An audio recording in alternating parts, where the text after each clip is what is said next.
بسم اللہ الرحمن الرحیم۔ دیکھیں، دجال کو جب ہم لفظی طور پر دیکھتے ہیں نا تو وہ دجل سے ہے، اور اس کا مطلب دھوکہ دینے والا، اور دجل کا مطلب دھوکہ ہوتا ہے، دجال کا مطلب بہت بڑا دھوکے باز۔ صحیح صحیح۔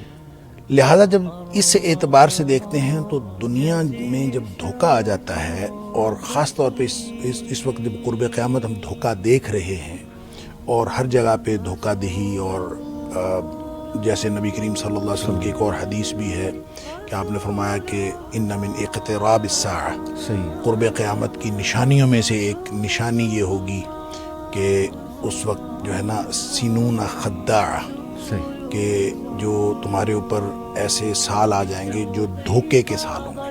ٹھیک ہے۔ اب دھوکے کے سال آ گئے تو پھر اس کی آپ نے تشریح فرمائی، یصدق فیہ الکاذب ویکذب فیہ الصادق ویؤتمن فیہ الخائن ویخون فیہ الامین، کہ اس میں سچے کو جھوٹا سمجھا جائے گا، جھوٹے کو سچا سمجھا جائے گا، اور جو امانت دار ہے اس کو بددیانت سمجھا جائے گا، بددیانت کے اوپر بھروسہ کیا جائے گا۔ یعنی یہ جو سارا دھوکے کا ایک چال چلن ہے اور جو طرز عمل ہے، صحیح۔ وہ جب پریویل کرتا ہے معاشرے کے اندر تو لگتا یوں ہے کہ یہ دجال ہے۔ یعنی ہم یا عوام الناس جو ہیں وہ یہ سمجھنے میں اس حد تک حق بجانب ہوتے ہیں کہ جب ہر طرف ہی دھوکہ ہے صحیح۔ اور کوئی شخص ہمیں سچا ملتا ہی نہیں ہے، لوگ جو ہیں وہ دھوکے باز، ہر شخص دھوکہ دے رہا ہے، ہر شخص بے ایمانی کر رہا ہے، تو دجال بھی تو بے ایمانی ہی کرے گا، تو شاید یہ پوری تہذیب جو ہے اس کا نام دجال ہے، تو لوگ بھی اس معاشرے کو دجال کہہ دیتے ہیں۔ پھر یہ ہے کہ سب سے زیادہ جو میڈیا ہے اس کے اندر چونکہ یہ دھوکہ دینے کی صلاحیت سب سے زیادہ ہے، جی جی جی۔ لہٰذا لوگ بعض اوقات میڈیا کو دجال کہہ دیتے ہیں۔ پھر نبی کریم صلی اللہ علیہ وسلم نے چونکہ فرمایا کہ اس کی ایک آنکھ ہوگی تو اس کو کیمرے کے ساتھ تشبیہ دے دیتے ہیں، کیمرے کی آنکھ ایک ہے، موبائل فون کے ساتھ تشبیہ دے دیتے ہیں کہ یہ جناب یہ دجال ہے۔ علی ھذا القیاس، یعنی اس طرح سے لوگوں کو اپنے جو ویوز اپلائی کرنے میں اور احادیث سے جو مطلب اخذ ہوتا ہے اس کو اپلائی کرنے میں لوگوں کے اپنے تجربات شامل ہیں، صحیح۔ اور لوگ اپنے تجربے کی وجہ سے یہ چیزیں جو ہیں اس کے ساتھ اٹیچ کر دیتے ہیں، وگرنہ آپ نے جو بات کہی نبی پاک صلی اللہ علیہ وسلم کی احادیث سے بالکل واضح ہے کہ وہ شخص ہوگا، وہ ایک آدمی ہوگا، اس کا باقاعدہ ماں باپ کے گھر پیدا ہوا ہوگا، اور اس کی ایک شخصیت ہے، صحیح۔ اور اس شخصیت کے ہونے کا ایک جو ثبوت ہے، دیکھیں یہ نو ڈاؤٹ کہ نبی پاک صلی اللہ علیہ وسلم بہت ڈراتے تھے اس فتنے سے، بلکہ آپ نے فرمایا کہ آدم علیہ السلام کی تخلیق سے لے کر قیامت کے وقوع پذیر ہونے تک سب سے بڑا فتنہ، بالکل ٹھیک۔ اب دیکھیں وہ سب سے بڑا فتنہ اسی وجہ سے ہے کہ وہ لوگوں کو دھوکہ دے گا، بالکل۔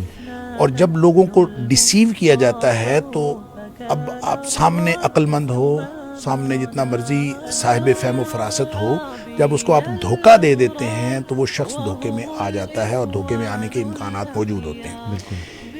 اسی لیے نبی کریم صلی اللہ علیہ وسلم کی بے شمار حدیث اس کے بارے میں ہیں کہ جب آپ کو پتہ چلے کہ دجال کا ظہور ہو گیا تو آپ نے اس کی طرف نہیں جانا بلکہ اس کے دور جانا ہے، کیونکہ ایک شخص کہے گا کہ میں تو اتنا صاحب ایمان ہوں، میں اس کے ساتھ جا کے بات کروں گا، میں تو جناب، اور وہ جائے گا، جا کے اس فتنے کا شکار ہو جائے گا، کیونکہ دھوکہ ہے نا۔ صحیح۔ لہذا دجال کا جو لفظ ہے یہ ہم اپنے تجربے کے ساتھ جب ہم اس کو اٹیچ کرتے ہیں تو ہمیں ہر دھوکے باز چیز جو ہے وہ دجال لگتی ہے۔ اس لیے آپ کو سوشل میڈیا کے اوپر بھی اور مختلف لوگوں کے درمیان مختلف قسم کی انٹرپریٹیشنز ملتی ہیں۔ صحیح۔ نبی کریم صلی اللہ علیہ وسلم کے دور میں ایک شخص تھا، ایک لڑکا تھا، بلکہ یہودیوں کے ہاں وہ اس کا نام تو صاف یا صافی تھا، صحیح، لیکن اس کو ابن سیاد کے نام سے وہ مشہور تھا۔ بالکل بالکل۔ تو اب اس کے بارے میں صحابہ کرام نے باقاعدہ نبی کریم صلی اللہ علیہ وسلم سے یہ عرض کیا کہ اس کے اندر ہم کچھ چیزیں ایسی دیکھتے ہیں جو عام نہیں ہے، عام لوگوں میں نہیں ہوتی، لہٰذا ہمارے خیال میں وہ دجال ہے۔ بالکل ٹھیک۔ تو نبی کریم صلی اللہ علیہ وسلم تشریف لے گئے، آپ نے اس کے ساتھ گفتگو کی۔ اس کا مطلب یہ ہے کہ نبی پاک صلی اللہ علیہ وسلم کا اس کو کنسیڈر کرنا، وہ دجال تھا کہ نہیں تھا، اس کے بارے میں آگے بہت ساری احادیث ہیں، وہ دجال تھا کہ نہیں تھا یہ ایک الگ بات ہے، ٹھیک ہے، لیکن نبی کریم صلی اللہ علیہ وسلم نے اس کو کنسیڈر کیا، آپ نے اس کے ساتھ گفتگو کی، حتیٰ کہ وہ کوئی کہانت وغیرہ کرتا تھا، یعنی تھا تو یہودیوں کی اولاد، لیکن وہ کوئی کسی سے کہانت سیکھی تھی یا اس کے پاس کوئی ایسی چیز تھی. کہانت کہتے ہیں کسی چیز کا حساب لگا لینا, بالکل صحیح. اور وہ حساب لگا لیتا تھا. اس کو کوئی قدرتی صلاحیت تھی یا جو بھی کچھ تھا, تو وہ ایک ایسی بات کرتا تھا جس سے لوگوں کو شک ہوتا تھا کہ یہ کوئی مافوق الفطرت قسم کی چیز. صحیح. اس لیے صحابہ کرام نے نبی پاک صلی اللہ علیہ وسلم سے فرمایا. آپ نے جا کے نا امتحان لینے کے لیے آپ نے یہ فرمایا بھی کہ آپ نے فرمایا کہ تم بتاؤ کہ میں نے دل میں کیا چیز سوچی.